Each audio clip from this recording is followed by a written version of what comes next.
আসসালামু আলাইকুম। শরীফ কিচেনে আপনাদের সবাইকে স্বাগতম। সঙ্গে আছি আমি ফয়সাল শরীফ। আজকে আপনাদেরকে দেখাবো ভেন্ডি আলুর দো পেঁয়াজি। সঙ্গেই থাকুন। যদি ছোট সাইজের ভেন্ডি হয় তাহলে এভাবে করে মাঝখান দিয়ে কেটে নিলেই হবে, আর যদি বড় সাইজের ভেন্ডি হয় তাহলে 3 টুকরো করে কাটতে হবে। আমি ভেন্ডিগুলোকে আগে থাকতেই কেটে রেখেছি। চুলা জ্বালিয়ে ফ্রাই প্যানে দিয়ে দিচ্ছি 2 টেবিল চামচ সয়াবিন তেল। তেলটা যখন গরম হয়ে আসছে তখন আমি এর মধ্যে ঢেঁড়সগুলোকে দিয়ে দেব। আমি একবারে দেব না, অল্প অল্প করে দুইবারে ভেজে নেব। তবে ঢেঁড়সের ভিতরে আমি কোনো প্রকারের লবণ, হলুদ বা মশলা ব্যবহার করব না, শুধুমাত্র ঢেঁড়সটাকে তেলে ভেজে নেব। ঢেঁড়স ভাজার আগে অবশ্যই ধুয়ে পানিটাকে ঝরিয়ে নিতে হবে, তা না হলে তেলে দেওয়ার সাথে সাথে তেল ছেটা শুরু করবে। ঢেঁড়সটাকে একদম 80% পর্যন্ত কুক করে নিতে হবে। এ পর্যায়ে চুলার আঁচটাকে একটু কমিয়ে দেবে। ঢেঁড়স খেতে যাদের ভালো লাগে না বা ঢেঁড়স পছন্দ না, তারা যদি এভাবে করে রান্না করেন আমার মনে হয় তাদের অবশ্যই ভালো লাগবে। একবার ট্রাই করে দেখতে পারেন। এই পর্যায়ে এসে আমি ঢেঁড়সগুলোকে চুলা থেকে উঠিয়ে নেব।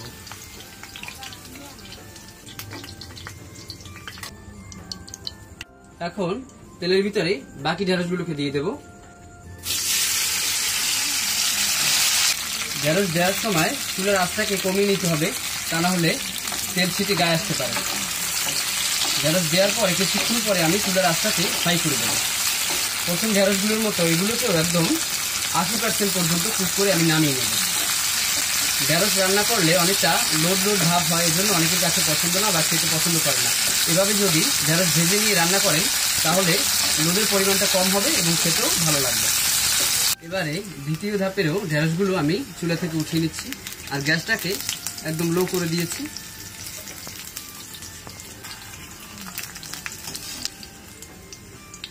এই পর্যায়ে ভেন্ডি ভাজা তেলের ভিতরেই আমি দিয়ে দেব তেজপাতা, এলাচ, গোলমরিচ এবং দারচিনি। এর মধ্যে দিয়ে দেব আদা বাটা 1 চা চামচ, রসুন বাটা 1 চা চামচ। মশলাটাকে ভালো করে ভুনে নেব যতক্ষণ পর্যন্ত মশলার কাঁচা গন্ধটা চলে না যায়।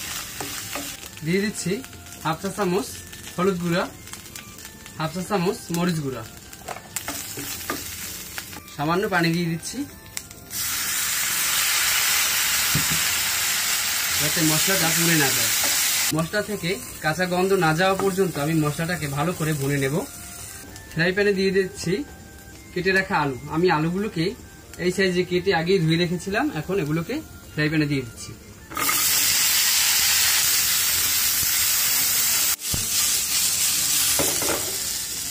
আলুগুলোকে মশলার সাথে ভালো করে ভুনে নেব। এখন এর মধ্যে দিয়ে দেব পরিমাণ মতো লবণ।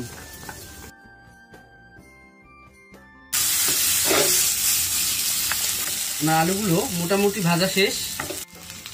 এখন আলুগুলোকে আমি চুলা থেকে উঠিয়ে নিচ্ছি।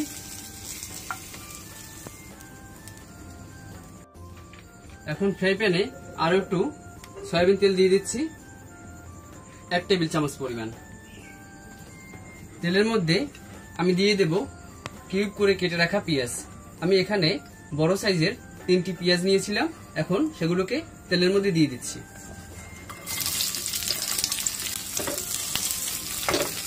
আমি পেঁয়াজের ভিতরেও লবণ দেব না, শুধুমাত্র একটু হলুদ এবং মরিচ দিয়ে তেলের উপর ভেজে নেব। উপর থেকে সামান্য একটু হলুদ দিয়ে দিচ্ছি,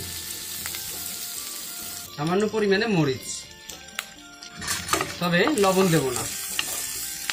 পেঁয়াজটা যখন একটু নরম হয়ে আসবে তখন আমি পেঁয়াজটাকে উঠিয়ে নেব। এ পর্যায়ে চুলা থেকে আমি পেঁয়াজগুলোকে নামিয়ে নিচ্ছি। এখন আমি ফাইনালি রান্না করার জন্য দিয়ে দিচ্ছি আরো 1 টেবিল চামচ সয়াবিন তেল। তেলের মধ্যে দিয়ে দেব রসুন বাটা 1 চা চামচ, আদা বাটা 1 চা চামচ, দিয়ে দিচ্ছি 4 থেকে 5টি কাঁচামরিচ কুচি। যেহেতু আমার আজকে রেসিপির নামই হচ্ছে ভেন্ডি আলুর দো পেঁয়াজি, এজন্য আমি প্রথমে ঢেঁড়সগুলোকে ভেজে নিয়েছি, এরপর আলুগুলোকে মশলা দিয়ে ভেজে নিয়েছি, এরপর পেঁয়াজ ভেজে নিয়েছি। এবারে আমি ফাইনালি সব মশলা দিয়ে ওগুলোকে রান্না করব। এখন দিয়ে দেব আবার হাফ চা চামচ হলুদের গুঁড়া। এখন মশলায় ভেজে রাখা আলুগুলোকে দিয়ে দিচ্ছি। আলুগুলো আমি যেহেতু আগেই সকল মশলা দিয়ে ভেজে নিয়েছিলাম, তাই এখন আর আমার ভাজার দরকার নেই। এখন আমি দিয়ে দেব পানি সেদ্ধ করার জন্য, আলুগুলো যাতে ভালো মতো সেদ্ধ হয় এজন্য পানি দিয়ে দিচ্ছি।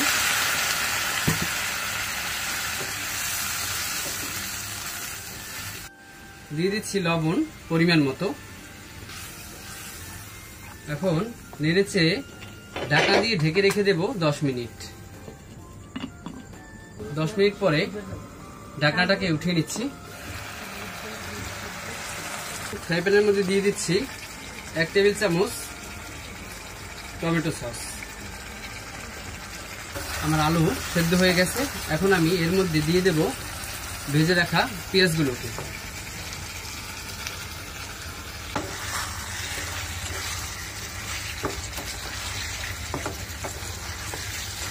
আবার শেষে দিয়ে দেব ভেজে রাখা ঢেঁড়সগুলোকে। ঢেঁড়সগুলো দিয়ে আমি বেশিক্ষণ রান্না করব না, কারণ আমি তেলে যখন ভেজেছিলাম তখনই 80% রান্না আমার শেষ হয়ে গিয়েছিল। উপর থেকে দিয়ে দিচ্ছি ধনিয়া পাতা কুচি। এখন যে অবস্থায় আছে এই অবস্থায় একদম শুকনো শুকনো হয়ে যাবে। আমি আর এতে পানি দেব না। এখন আমি এ পর্যায়ে লবণের পরিমাণটা একটু দেখে নিচ্ছি, আর অল্প সময়ের জন্য একটু ঢাকনা দিয়ে ঢেকে দিচ্ছি। ঢাকনাটা উঠিয়ে উপর থেকে দিয়ে দেব জিরার গুঁড়ি। জিরার গুঁড়ি দিয়ে আমি একটু ভালো করে নেড়ে চেড়ে দিচ্ছি, আর আমি একদম চুলার আঁচটাকে লো করে দিয়েছি।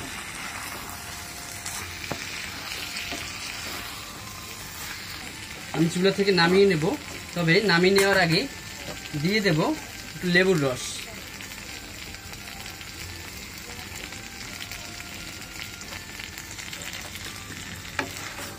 লেবু দিয়ে আবার একটু নেড়ে চেড়ে দেব।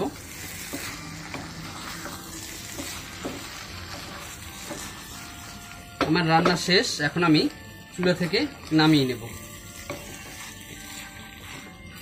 এভাবে রান্না করলে অবশ্যই ভালো লাগবে, এবং যারা ঢেঁড়স খেতে চায় না আশা করি তাদেরও ভালো লাগবে। আর এমনভাবে রান্না করলে রুটি, পরোটা এবং ভাতের সাথে অনায়াসেই যে কেউ পছন্দের সাথেই খাবে। এখন আমি চুলা থেকে নামিয়ে নিচ্ছি।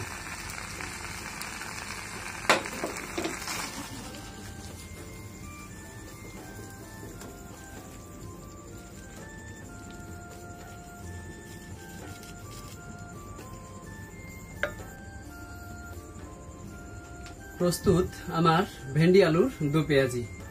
এতক্ষণ সঙ্গে থাকার জন্য আপনাদের সকলকে ধন্যবাদ। পরবর্তীতে রেসিপি নিয়ে আবারও দেখা হবে আপনাদের মাঝে। সে পর্যন্ত সবাই ভালো থাকুন। ভেন্ডি আলুর দো পেঁয়াজি